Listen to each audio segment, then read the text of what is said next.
Radhe Radhe guys. आज के video में हम बात करेंगे कि इस जल झूलनी एकादशी पर हमें किन किन नियमों का पालन करना चाहिए जिससे भगवान की कृपा हम पर हमेशा बनी रहे और भगवान हमारी सभी मनोकामनाएं पूर्ण करे। इस जल झूलनी एकादशी पर हमें प्रातःकालीन जल्दी उठकर स्नान आदि से निवृत्त होकर पीले साफ सुथरे वस्त्र पहनने चाहिए। इस दिन हमें ब्रह्मचर्य का विशेष रूप से पालन करना चाहिए। जल झूलनी एकादशी के दिन हमें लहसुन, प्याज, मांस, चावल आदि नहीं खाने चाहिए। जल झूलनी एकादशी के दिन हमें शराब, धूम्रपान आदि भी नहीं करना चाहिए। हमें शांत चित्त रहना चाहिए। हमें जो भी बुराइयां होती है उनसे बच के रहना चाहिए। सभी बुराइयों से दूर रहना चाहिए। और जल झूलनी एकादशी के दिन हमें जो जरूरतमंद होते हैं उनको कुछ ना कुछ दान अवश्य ही करना चाहिए।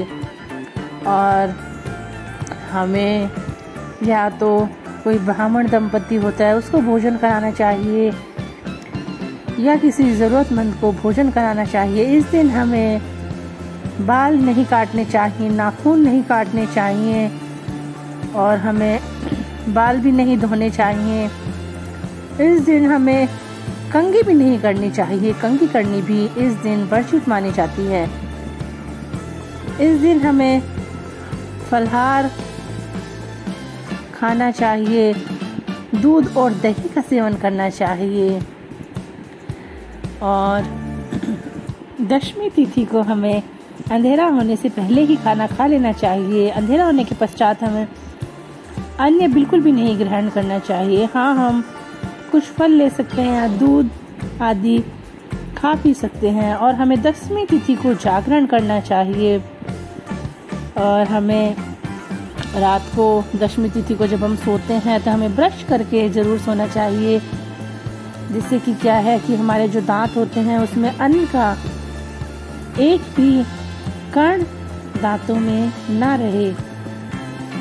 और दशमी तिथि को ही हमें बाल धो लेने चाहिए। वो भी हमें सूर्यास्त से पहले धोने चाहिए। एकादशी को बाल नहीं धोने चाहिए। और हमें दशमी तिथि को भी शाम के समय मसूर की दाल, बैंगन, पालक, लहसुन, प्याज आदि तामसिक भोजन नहीं करने चाहिए। एकादशी के दिन हमें भगवान श्री कृष्ण की जो पोशाक होती है उसका भी मंदिर में दान करना चाहिए। हम भगवान श्री कृष्ण की या लड्डू गोपाल जी की पोशाक मंदिर में दान करते हैं। उसके साथ हमें कुछ मिठाइयाँ और एक नारियल का भी दान करना चाहिए। बहुत ही शुभ होता है जल झूलनी एकादशी के दिन भगवान के वस्त्रों का दान करना। इस दिन फलों का दान बहुत अच्छा माना जाता है।